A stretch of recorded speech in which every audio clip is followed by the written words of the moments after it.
dedicando aos estudos sobre as literaturas penais, eu chamado, para mim, indevidamente, de doutrina, né? Aquelas que doutrinam, mas eu entendo que sejam referências bibliográficas que, de uma certa forma, são mais aceitas, mas tem muito a ver com a questão de época, né? Ou seja, aquele momento político-social que está instaurado, quando a ideia, a referência bibliográfica, quando a propositura autoral de uma tese se apresenta, então a recepção se dá a partir das condições de época. Então, muito tempo dedicado aos estudos do campo jurídico penal e também porque entendia necessário do campo constitucional. Tive sempre essa preocupação em fazer estudos interdisciplinares, então buscando conhecimento na sociologia, também na antropologia, na história principalmente, na filosofia, né? Porque a partir do direito penal eu comecei a compreender, depois de um tempo, que a questão da concepção humana do indivíduo seria sempre muito pouco a partir da leitura das obras jurídicas. Então era preciso ir além. Então eu começo a me dedicar, a me interessar sobre a questão do comportamento humano enquanto objeto de estudos e de análise crítica, né? Então, nesse sentido, essa preocupação com a questão do comportamento humano, do agir humano, me fez ir além, sempre buscando mais conhecimento em outros campos do conhecimento, das outras ciências que se dialogam entre si e que com o direito bem menos, mas que por uma questão de tradição, né, porque o direito sempre teve uma resistência com relação às ciências que aplicam seus métodos de investigação no campo social e também cultural. E a partir daí, a conduta humana, né, a ação humana, ela se torna crítica na minha referência intelectual. E aí passo a olhar também os conceitos jurídicos do direito penal de uma forma crítica. E nesse sentido, o comportamento humano ele destaca algo muito importante para mim, que é o conceito de crime, né? Então, para a literatura, digamos assim, mais aceita, né, ainda hoje é o conceito de crime pelo conceito analítico, né? Crime como fato típico, antijurídico, e produzido por uma pessoa com capacidade de entender, né? E produzir aquela ação para que possa ser responsabilizado. Então, a culpabilidade. E aí eu olho para o conceito de culpabilidade. Esse conceito de culpabilidade ele apresenta 3 elementos, né? Que é a imputabilidade, o potencial de consciência ou conhecimento do ilícito e a exigibilidade de conduta diversa. Então, o sujeito capaz, a pessoa em condições de entender que aquela ação é uma ação ilícita, né, que produz danos e que seria possível praticar uma ação legal e decidiu por uma ação ilícita. E aí eu começo a perceber uma lacuna, uma deficiência nesses elementos, porque não apresenta uma outra condição para mim que é fundamental, que é a formação da pessoa. Ou seja, pelos estudos das outras ciências, eu me prendo a um campo que eu também me dediquei muito, que é a psicanálise, e também numa concepção não científica que vai exigir métodos e teses específicas comparadas, mas que faz uma leitura da vida, do mundo e da condição humana, que é a filosofia. E aí eu começo a perceber que a questão da formação da pessoa, do indivíduo, né, a história de cada um, é muito importante quando se está a prática de uma ação considerada como ilícita, um injusto penal, sem fazer a análise da condição dessa pessoa em relação à sua existência. Ou seja, então eu entendo que a formação da pessoa seria fundamental para fazer parte do conceito de culpabilidade. Por quê? Porque se eu estou analisando a capacidade, digamos, mental dessa pessoa, né, com uma formação que lhe torne capaz de responder pelas ações praticadas, e estou exigindo dele que ele poderia optar por uma ação legal e optou pela ilícita, e se eu estou exigindo dele também que ele produza as ações adequadas à sociedade, que participe das práticas que levem ao bem comum, a uma sociedade organizada, eu preciso entender quem é essa pessoa, quem é esse sujeito, como foi a história dessa pessoa. Por quê? Porque nós temos essa preocupação ao longo da vida, de olhar para a criança, para o ser em formação e participar da construção dessa pessoa enquanto alguém pertencente a um grupo social, que vai exigir dele condutas que sejam as melhores para aquele grupo social. Então, a família se torna importante, né? Mas o direito penal, a partir dessa literatura, digamos, dominante, né, que é a chamada doutrina, né, que eu não gosto desse termo porque a doutrina sugere a ideia de doutrinar, né, mentes.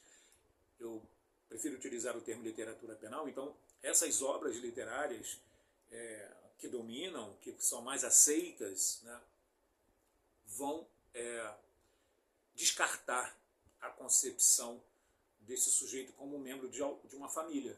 E a família, claro, pode ter vários conceitos, várias visões, várias percepções. Mas enquanto grupo, né,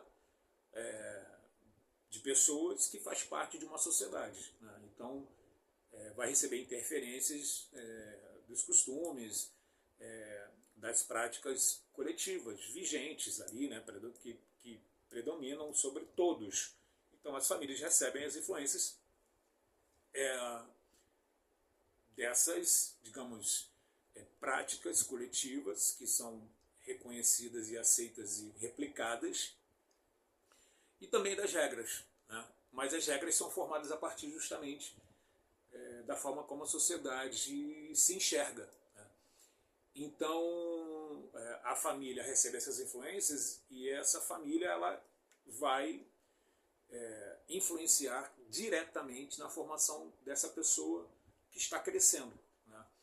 Então, há uma expectativa dessa pessoa se tornar integrante ativamente desse grupo social maior que é a sociedade. Então, como descartar a formação individual num grupo social menor que é a família, quando eu analiso o indivíduo no que diz respeito à imputação pela prática de uma ação considerada como crime? É difícil imaginar que isso tenha acontecido por tanto tempo no campo jurídico e ainda acontece. Então, eu fiz a publicação do meu livro sobre a criminologia, é uma contribuição bibliográfica que visa apresentar a criminologia com uma perspectiva crítica, né? Curso interdisciplinar de criminologia. E aí eu insiro mais um elemento que é justamente essa formação, que dá a ideia de uma formação moral, uma formação ética desse sujeito, dessa pessoa, desse indivíduo. Então, para mim, essa condição existencial da pessoa, que vem inserida de um grupo familiar, que contribuiu para a formação dessa pessoa, como mais um elemento a ser analisado quando se imputa a ele a prática de um crime. Porque descartar isso é descartar a condição dele enquanto ser humano. Aí estaria se olhando apenas, como sempre fez e ainda faz, a ação fria praticada por essa pessoa. Então, o que contradiz, inclusive, a justificativa e o fundamento da própria sanção, da própria pena, que seria, digamos assim, restaurar o sujeito a uma condição de pessoa antes da prática do crime, né? Ou seja, se antes ele não praticou o crime, quando ele pratica o crime ele se torna alguém nocivo. Então, a ressocialização seria a ideia de torná-lo adaptado de novo ao convívio social. Então, se eu não me preocupo com a condição existencial dessa pessoa perante a sociedade, ou seja, quando eu falo condição qual foi a forma de convivência dele durante toda a vida. Né? Então, ele teve uma família que participou ativamente na formação dele, ele teve uma família que exigiu dele comportamentos adequados à sociedade, e aí ele pratica uma conduta ilícita, um injusto penal, se torna mais grave, por isso ele é uma pessoa capaz de retornar à condição anterior de uma forma mais fácil, porque ele já tinha todo o potencial para ser sempre um indivíduo, uma pessoa capaz de produzir somente boas ações, socialmente e legalmente falando, ou não, ou ele é uma pessoa que não teve essa influência familiar, ele não teve interferências positivas sobre a formação durante e ao longo do seu crescimento, da sua formação, porque justamente os estudos das ciências que se preocupam com a formação psíquica das pessoas, ou seja, as pessoas sofrem influência desde a infância. Então, aquela pessoa que não recebeu as influências para que tornasse ela capaz de produzir boas práticas, boas ações, ela teria então um déficit na sua formação e, portanto, a exigência dos requisitos para a formação da culpabilidade seria diferenciado. Então, o direito não se ocupou desta concepção existencial do sujeito ao longo da sua formação. Sempre descartou. E aí eu tenho essa preocupação, né, por conta da minha dedicação aos estudos dos outros campos do conhecimento, que devem participar da formação e criação de conceitos e teses no direito, e que, portanto, é muito prejudicial, né, não só a sociedade, que precisa dos melhores instrumentos para reverter aquela condição do sujeito que decidiu pela prática do crime. Isso não quer dizer também que vai dar uma solução eficiente, absoluta, mas que sejam os melhores instrumentos, mecanismos aplicados a ele, e como também é ruim para a própria pessoa, porque ela não percebe a possibilidade de renovar o seu olhar sobre a sociedade, porque talvez lhe tenha faltado essas interferências positivas. Então,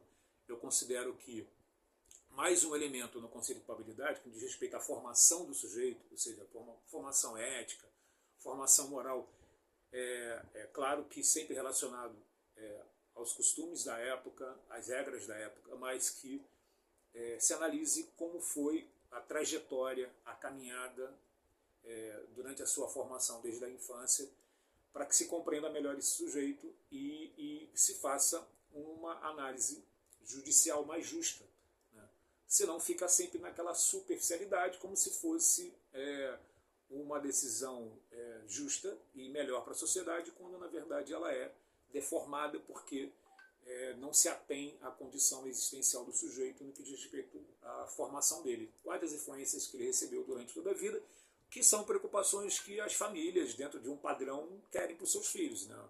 Elas querem participar da formação, elas querem tornar aquelas crianças em pessoas adultas que sejam pessoas que produzam boas ações, que tenham sucesso, mas para isso nós temos a concepção de que a família é importante. Mas no caso da avaliação judicial daquele sujeito contra ele, é imputada a prática de uma ação ilícita não se exige, por quê? Então a literatura penal nunca deu atenção, e aí eu chamo a atenção para esse elemento necessário no conceito de culpabilidade. Não ser somente a imputabilidade, o potencial conhecimento do ilícito, a exigibilidade de conduta diversa, mas também a formação ética e moral desse sujeito. Quais foram as influências que ele recebeu ao longo da vida para que ele se tornasse uma pessoa em condições de decidir da melhor forma possível se pratica o crime ou não pratica o crime. Eu não estou falando também dos impulsos, daquela pulsão que tem pela prática do crime, que tem toda uma análise sobre a questão emocional, o descontrole, mas eu falo daquela ação que ele tem condições de decidir e ele opta pela ação ilegal, pela conduta ilegal, pelo agir que desfavorece a sociedade. Então, aquele que possuiu todos os mecanismos, todas as ferramentas de sua família e das outras instituições da sociedade e que ainda assim optou pela prática de uma ação ilícita, de um crime, daquele sujeito que não recebeu, que houve um déficit nessa sua formação e que contra ele pesa uma imputação e não se considera essa sua formação. E o que vimos, inclusive, é que há um peso favorável muito maior àquele que teve esse privilégio na formação daquele que não teve, né? E contra aquele que não teve, justamente pesa, na verdade, uma sanção mais grave, né? Mais rígida, como se fosse uma questão basicamente de um arbítrio, e que não é assim quando você analisa, quando você estuda, quando você aprofunda os estudos em outras áreas do conhecimento, né? Então fica aqui esse alerta para um conceito de culpabilidade que precisa ser ampliado no que diz respeito à importância da formação da pessoa durante a sua vida, desde a infância, para que se analise, né, judicialmente não só a imputabilidade, o potencial de conhecimento do ilícito e exigibilidade de conduta diversa, mas também a formação ética e moral dessa pessoa. Como essa pessoa ela foi inserida na sociedade e de que forma essa pessoa enxerga a sociedade a partir da sua formação, ou a sua formação familiar, com todos aqueles mecanismos positivos que vão influenciar a formação dele, ou quando ele não teve essas interferências da família e que, portanto, faz com que ele enxergue a sociedade de forma diferente daquele que teve todos esses mecanismos, todas aquelas ferramentas do grupo social familiar, né?